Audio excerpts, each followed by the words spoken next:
أدعو قبائل اليمن إلى إعلان الحرب على الشعب الجنوبي.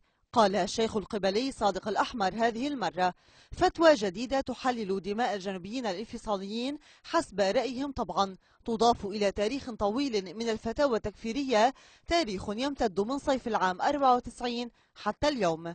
شخصيات قبلية ودينية ومقربون من آل الأحمر اجتمعوا في لقاء في عاصمة دولة الاحتلال صنعاء، هدفه الأول والأخير تحريض القبائل على شعب الجنوب. الأحمر بدأ بالكلمة الأولى، هدد الحراك السلمي بالحرب والقتال، ودعا رجال القبائل للتصدي للمشاريع الهادفة إلى العودة إلى الماضي. الأحمر انتهى من التشحين الطائفي والمذهبي ضد الجنوبيين، وترك الدور إلى عبد المجيد الزنداني رئيس هيئة ما يسمى بعلماء اليمن.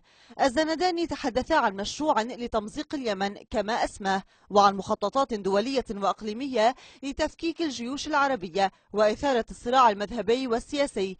ربما تناسى الزنداني